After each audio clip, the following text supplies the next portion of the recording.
Добре дошли в ритуалната зала на град Стара Загора. Поводът за това събиране е желанието на Йорданка и Николай да сключат граждански брак и да узаконят своя съюз според законите в Република България.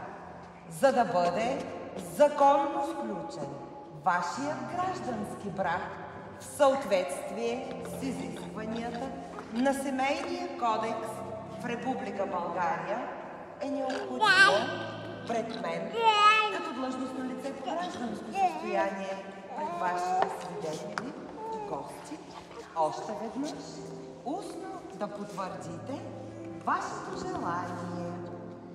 Вие, Йорданка Василева Костова, съгласни ли сте да сключите граждански брак с Николай Димов Илиев?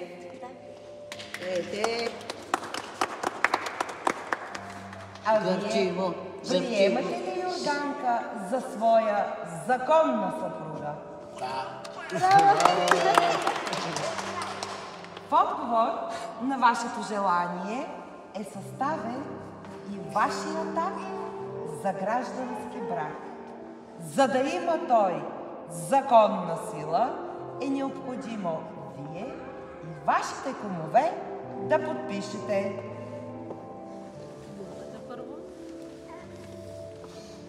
Ама джиката, ма.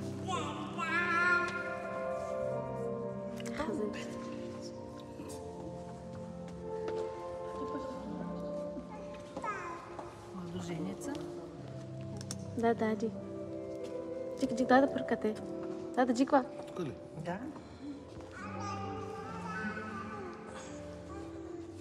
Ето. Комата да заповяда.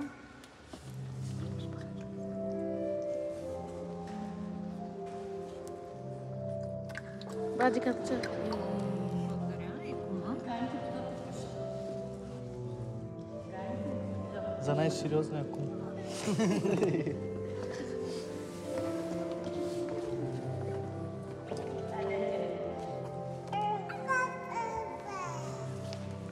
Като представител на община град Стара Загора и с правомощията, дадени ми от кмета на града, обявявам гражданския брак между Николай Димов Илиев и Йорданка Василева Илиева за законно сключен. Браво! От този момент ние вече сме законно съпруг и съпруга. Може да се поздравите с брачна целувка. Браво! Кръстенът е знак на съюза, който се изключава между вас двамата. Отпечатък за чест, за вярност. Първия момент се влюбих в теб. От първия момент те пожелах. Разбрах, че ти си моята съдба. От Бог за мен създадена. Ще бъда с тебе в добро и зло. Ще плачем, ще се смеем заедно. И няма аз да те предам. Света в ръцете